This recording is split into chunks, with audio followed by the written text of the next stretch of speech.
Just stepped up. Mahmoud, Yes.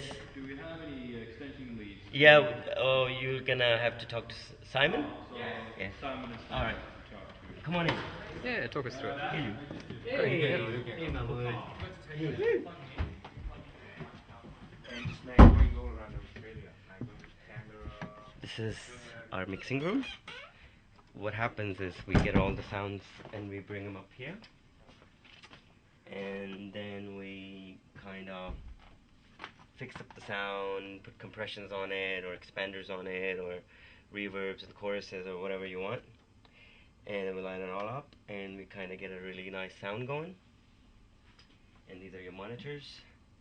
I personally love the NS10s. These are the standard industry monitors. I can't mix without the NS10s. Genelecs are alright, but this is an Eve console. It's top of the line and my favorite sounding console in the world. And it's got, if you look at the power, if you look at each of these strips, it's got your buses, and it's got your compressions, EQs, sends, your pans, and your busing system is all here, and these are your returns coming down to your faders, and these are all moving faders. And it's I think this is a 72 input console, or 60, probably 60. And it's a nice machine, very nice machine, good for sound. And these are your, what you call it, processors. You got your EQs and reverbs and choruses and delays, so you can manipulate the sound the way you want to.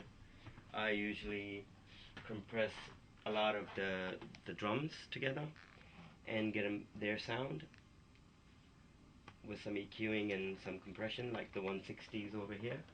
These are really cheap but amazing for compression, compressing kicks and snares and stuff like that. And these are your 1176s, which are really nice for voice compressions. You got some Focusrite EQs and compressions, which is really good for voices.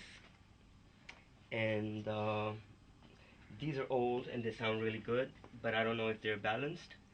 These are Pultex, amazing sound stuff. I usually would put a voice through it, or I could put the bass through it.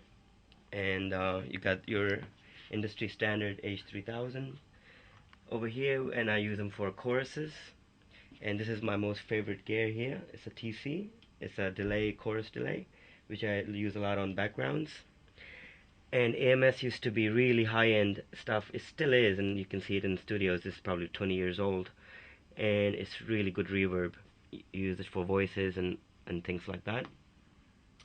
And I don't know what that is, but that's basically. And here you have your patch bay. This is where you decide where to go where. Like if you have a voice, if the voice needs to go through a compressor and needs to go back into the console, you have to physically patch it in, and it becomes a big spaghetti here. When I was a sound engineer, I used to live on this side of the console, knowing where everything goes.